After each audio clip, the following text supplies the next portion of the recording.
It's Brad with Ulist, and over the last couple days, it seems that it's more and more difficult or complicated for a particular buyer that I'm working with to kind of understand what builder concessions or heck, pre-existing home concessions, any type of seller can offer a credit to a buyer. And I think there's just questions around how or what that can be used towards. So hopefully I'm fixing to answer some of those, because this is particular buyer, look, very educated guy. There is a language barrier, but he's so educated, like he's a guy that you would go to if you're on death's door, right? So educated. My redneck slang may not always relay the message that I'm hoping to when you're dealing with different dialects, but again, I think we've discussed this with him until just blue in the face, and there's still some type of gap that's not being crossed to understand where we can apply this money and where we can't. So right now in our market, you're seeing a lot of, I call it ads, but sellers offering concessions, whether that be closing costs, whether that just be credits. Any of those are really one and the same.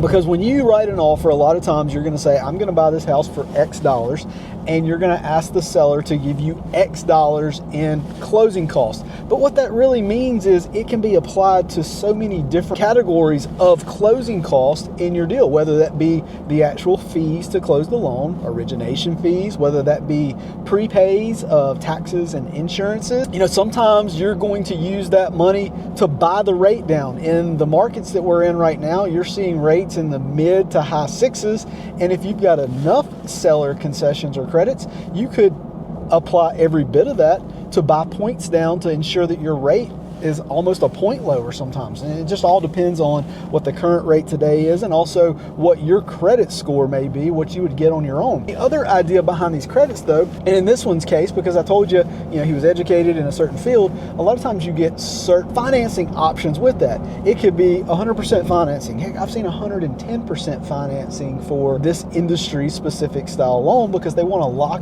that person in earlier in their career and grow a relationship with that banker to ensure that when the house gets bigger, that's the person they go to. That's the thought process behind it. But let me get back to my story. In this case, the seller is offering a $15,000 credit. Well, the hiccup is this loan that he's already planning on going to, there is no closing cost in his mind. But ultimately, the bank's going to get theirs. They are just rolling that cost into their loan. They're not requiring him to bring money to the table. They're not requiring him to pay closing costs. So he says, well, Brad, I'm not going to burn that money. It's no good to me. Totally not the case. We could do upgrades on the home.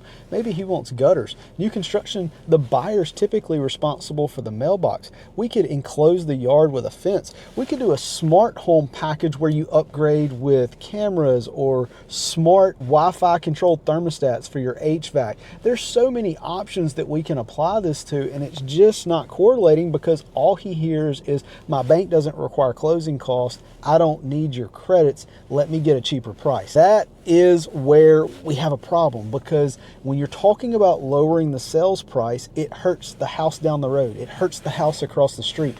The seller wants to keep the price consistent and give you more money on the back end. It typically benefits you, the buyer, even more by taking it that way, because you're going to apply it for money out of pocket regardless. You are going to have to bring a chunk of change to closing. You are going to have to pay a higher every month. All those things would benefit you down the road. If you were to take my free concessions, nothing's free, but if you were to take my concessions, apply it towards a buy down on a higher priced house, you would be greatly surprised that it's almost counterintuitive. Your payment would be less by doing it that than if you got $10,000 off the sales price and no concession. It's just how math, right? All that to be said is, if you are looking for somebody that is truly experienced in this real estate market, truly experienced in how to navigate concessions, maybe whether it be pre-existing or new construction, really it's all the same. I would be honored to help you. I'd be honored to advise you. We've got a ton of inventory, but the other part that you may or may not know, it does not matter if my sign is in the yard. I can use our skill set. We can represent you on any house in our market. Give me a shout sometime. 601-832-2020. ulistms.com is where you can always find me.